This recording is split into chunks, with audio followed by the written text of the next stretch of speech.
it is your future.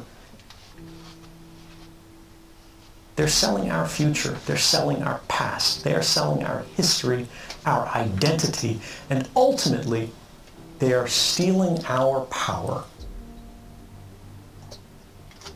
The screen may be off as it's sitting on your desk, but the device is talking all of the time. The question we have to ask is, who is it talking to? If I get a smartphone and I need to use a phone, I actually open it up before I use it. Anything you can do on that device, the attacker, in this case the government, can do.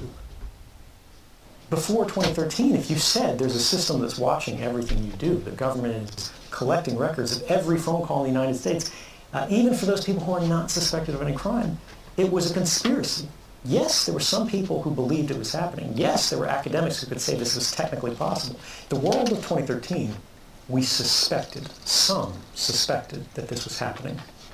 The world after 2013, we know that it's happening. The distance between speculation and fact is everything in a democracy. We have now had the first European regulations that are trying to limit the amount of data that can be collected secretly and used against populations broadly. And we have also seen the basic structure of the internet itself change in response to this understanding that the network path that all of our communications cross, when you request a website, when you send a text message, when you read an email, for so long those communications have been electronically naked or unencrypted. Before 2013, more than half the world's internet communications were unencrypted. Now, far more than half are, measured by just web traffic from one of the world's leading browsers, the Google Chrome browser. The entire world has changed in the last few years. It hasn't gone far enough. The problems still exist. And in some ways, they've gotten worse. But we have made progress that would not have been possible if we didn't know what was going on. Hacking has increasingly become what governments consider a legitimate investigative tool. They use the same methods and techniques as criminal hackers. And what this means is they will try to remotely take over your device. Once they do this, by detecting a vulnerability in the software that your device runs, such as Apple's iOS or Microsoft Windows, they can craft a special kind of attack code called an exploit. They then launch this exploit at the vulnerability on your device, which allows them to take total control of that device. Anything you can do on that device, the attacker, in this case the government, can do.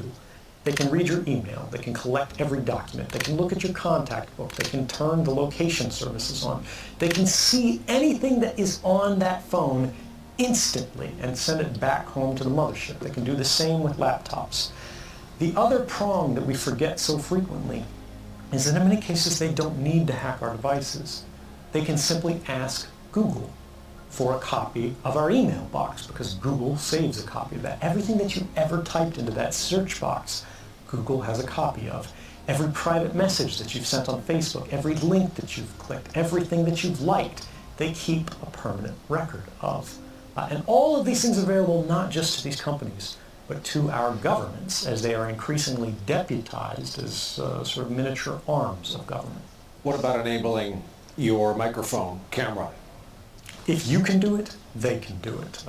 It is trivial to remotely turn on your microphone or to activate your camera, so long as you have systems level access. If you had hacked someone's device remotely, anything they can do, you can do.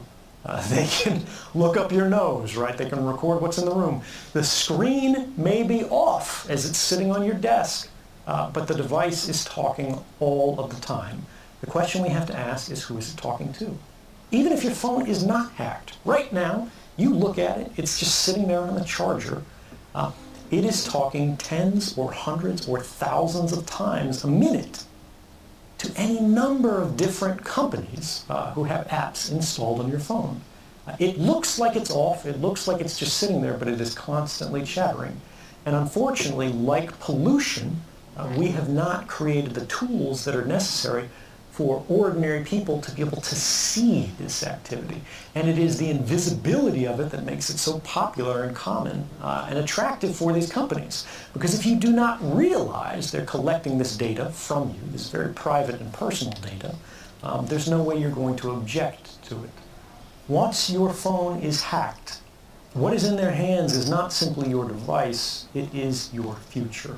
But we see how these same technologies are being applied to create what they call the social credit system. If any of your activities online, if your purchases, if your associations, if your friends are in any way different from what the government or the powers that be of the moment would like them to be, you're no longer able to purchase train tickets. You're no longer able to board an airplane. You may not be able to get a passport. You may not be eligible for a job. You might not be able to work for the government. All of these things are increasingly being created and programmed and decided by algorithms. And those algorithms are fueled by precisely the innocent data that our devices are creating all of the time, constantly, invisibly, quietly, right now. Our devices are casting all of these records that we do not see being created, that in aggregate seem very innocent. You were at Starbucks at this time. You went to the hospital afterwards. You spent a long time at the hospital. After you left the hospital, you made a phone call. You made a phone call to your mother. You talked to her until the middle of the night. The hospital was an oncology clinic. Even if you can't see the content of these communications, the activity records, what the government calls metadata, which they argue they do not need a warrant to collect, tells the whole story. And these activity records are being created and shared and collected and intercepted constantly by companies and governments. And ultimately it means as they sell these, as they trade these, as they make their businesses on the backs of these records, what they are selling is not information.